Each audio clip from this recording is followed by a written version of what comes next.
Merhaba. Son birkaç ayda koleksiyonumuza tam 22 yeni Lego seti ekledik. Bugün bütün setlerine fiyatlara göre tek tek göz atacağız ve her kategorinin benim en sevdiğim seti seçeceğiz. Bizi ilk defa izliyorsanız biz Lego'yu seven sıradan bir aileyiz. Koleksiyonumuzu yaklaşık 3 yıl önce yapmaya başladık ve şu an yaklaşık 160 setimiz var. Siz de Lego'yu seviyorsanız kanalımıza hoş geldiniz. Bugün bütün setleri 4 kategoriye ayrıldım. Uygun fiyatlı, orta segment, premium ve koleksiyonluk. Şimdi o zaman uygun fiyatlı setlerle başlayalım. İlk setimiz için tek kuruş bile ödemedik.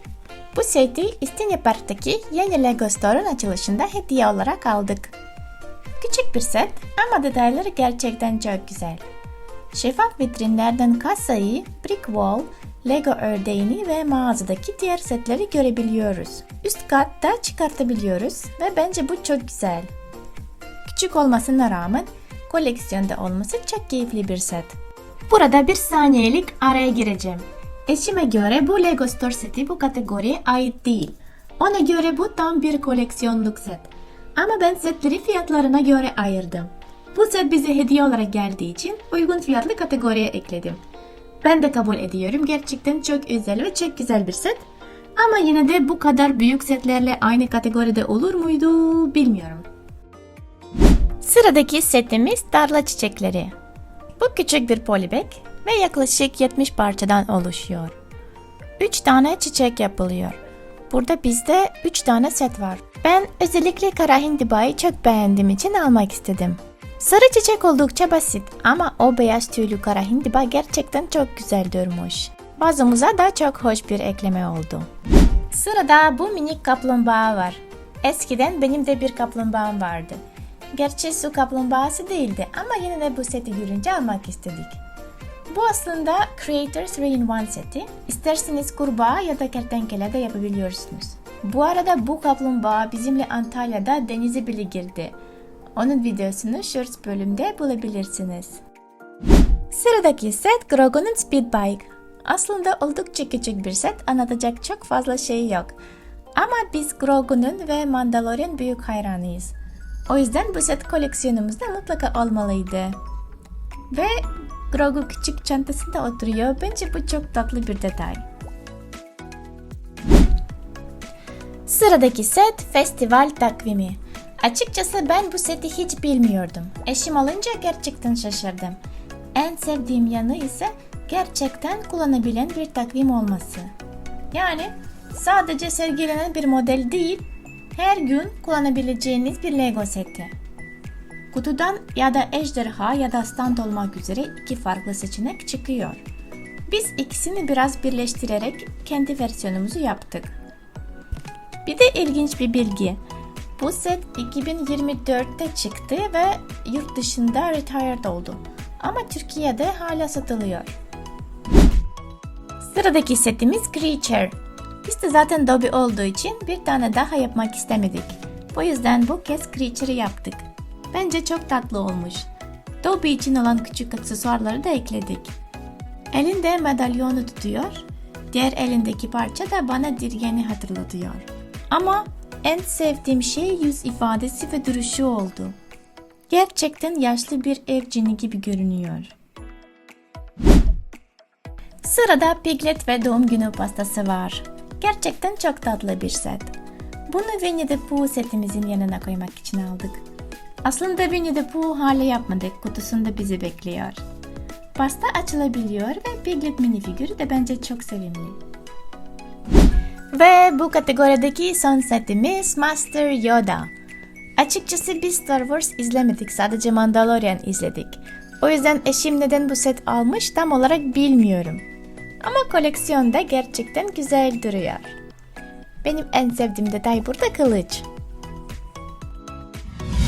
Uygun fiyatlı setler bu kadardı. Benim favorim festival takvimi oldu. Gerçekten çok hoşuma gitti. Her gün kullanabileceğim bir Lego setim olması bence çok güzel bir fikir. Lego Store seti de beni çok mutlu etti. Küçük ama detayları gerçekten harika.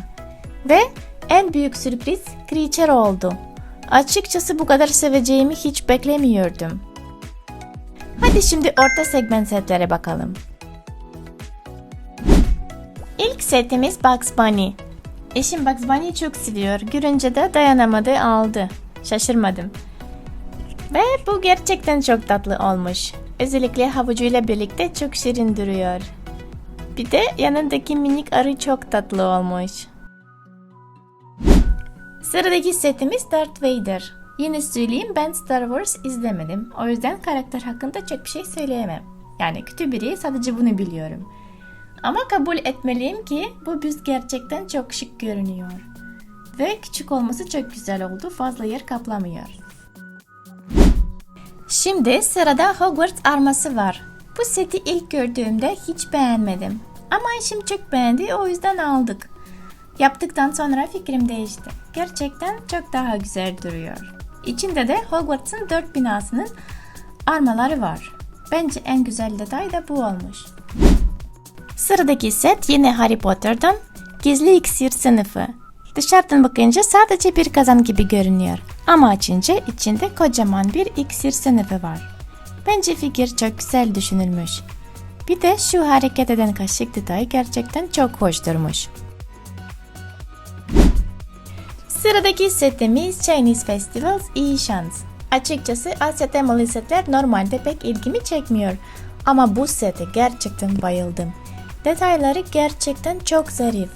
Biz yelpazeyi de iki farklı tasarımı birleştirerek yaptık. Bence böyle daha güzel oldu. Tek kötü yanı biraz hassas olması. Yerini değiştirirken dikkat etmek gerekiyor. Ama ileride Çin temalı setler için ayrı bir raf yapmayı düşünüyorum. Bu kategorideki son setimiz Ferrari Lewis Hamilton kaskı. Formula 1'i çok takip etmiyorum. Açıkçası pilotlar hakkında da pek bilgim yok. Ama bu kask gerçekten çok şık durmuş. Eşim bir tane almakla da kalmadı, 2 kask daha aldı. Şimdi onları nereye koyacağız hiçbir fikrim yok. Ama Formula 1 sevenler ya da spor otomobil meraklıları için bence çok güzel bir koleksiyon parçası. Bu kategoride aslında benim seçtiğim hiçbir set yok. Hepsini eşim seçti. O yüzden sadece görünüşlerine göre karar vereceğim. Benim favorim yine şaşırtıcı bir şekilde Chinese Festivals iyi şans oldu. İkinci sıraya Ferrari Lewis Hamilton kaskı koyarım ve bu kategoride bana en sade gelen set Hogwarts arması oldu. Şimdi premium kategorisine geçelim. İlk göstereceğim set aslında Lego değil ama yine de bu videoya eklemek istedim. Bu Mattel Brick Shop Hot Wheels Premium serisi Mercedes-Benz 300 SL. Bence bu set gerçekten çok başarılı. Detaylarına mutlaka yakından bakın. Özellikle iç kısmı, kapıları ve kapının açılma mekanizması çok güzel yapılmış. Kutudan ayrıca şeffaf bir standın içinde küçük bir Mercedes modeli de çıkıyor. Biz klasik versiyonunu yaptık ama isterseniz spor versiyonunu da yapabiliyorsunuz. Jantları değiştirebilir ve çıkartmaları istediğiniz gibi yapıştırabilirsiniz. Bu seti eşim yaptı, yapımı çok keyifliydi dedi. Hatta ona göre Lego'dan hiç geri kalmıyor. Sıradaki seti daha dün yaptım. Deniz samurları. Bu sete resmen aşık oldum. Aşırı tatlılar. Bu setin yapım videosunu da ayrı olarak paylaşacağım. Eğer merak ediyorsanız mutlaka izleyin. Seti iki farklı şekilde sergileyebiliyorsunuz. İsterseniz büyük deniz samurunu çiçeğiyle birlikte sergileyebilirsiniz. İsterseniz yavrusunu kucağına koyabilirsiniz. Kolları ve başı da hareket ediyor. Gerçekten inanılmaz tatlı bir set. Sıradaki setimiz futbol topu. Bu set ilk çıktığında çok ilgimi çekmemişti. Ama kurduktan sonra fikrim tamamen değişti.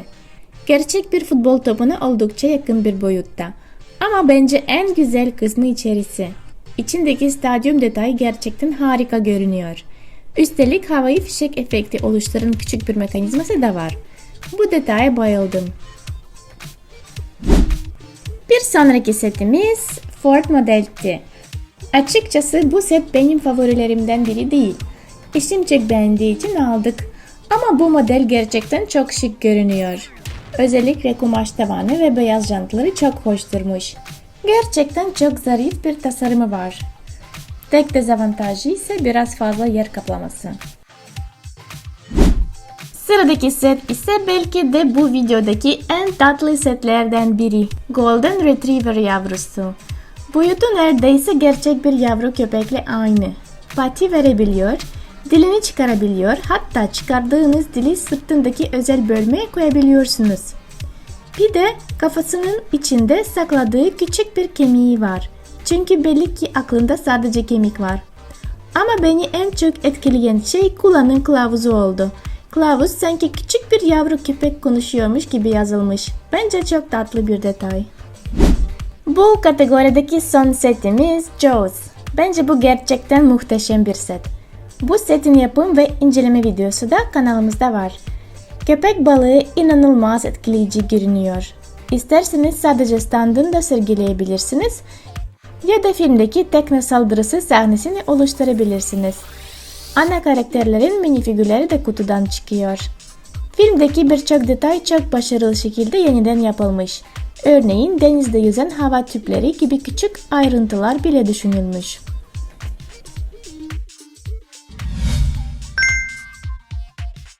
Bu kategoride benim favorim kesinlikle Jaws. Gerçekten olağanüstü bir set. Ama dürüst olmak gerekirse bu kategorindeki bütün setler birbirinden güzel.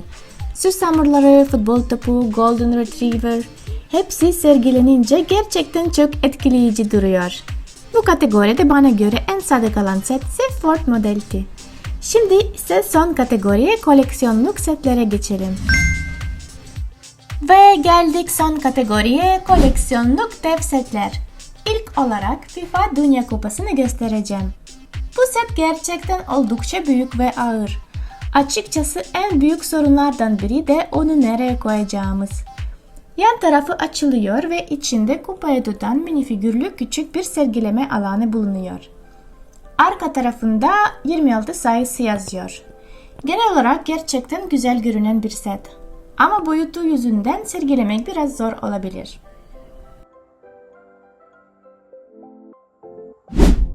Ve şimdi bu videodaki son sete geldik. Bence bugünün gerçek yıldızı Kaptan Jack Sparrow'un korsan gemisi.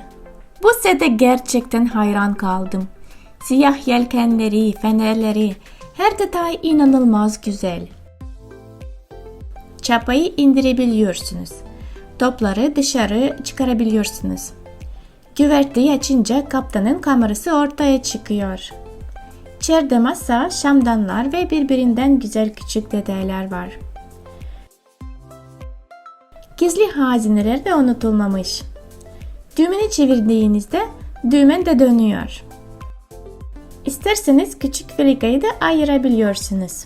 Gemiyi standında sergileyebilir ya da alt kısmını ayırıp denizde gidiyormuş gibi de sergileyebilirsiniz. Kutudan tam 8 minifigür çıkıyor. Jack Sparrow, Will Turner, Gibbs, Cotton, Anna Maria, Marty, Elizabeth Swann ve Hector Barbosa. Bence minifigürlerin hepsi çok başarılı olmuş. Eşim bu seti yaklaşık 7 saatte tamamladı. Ve dediğine göre şimdiye kadar yaptığı en keyifli Lego setlerinden biriymiş.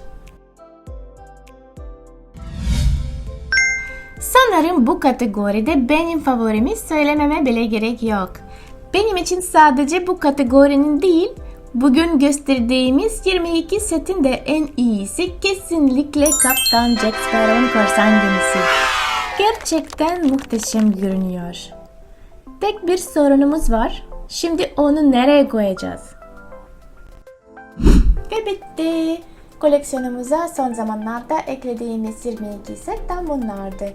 Umarım siz keyifle izlediniz. Şimdi sıra sizde. Siz en çok hangi seti beğendiniz? Favori setiniz hangisi? Mutlaka yorumlara yazın. Gerçekten çok merak ediyorum. Videoyu beğendiyseniz beğenmeyi ve kanala abone olmayı unutmayın.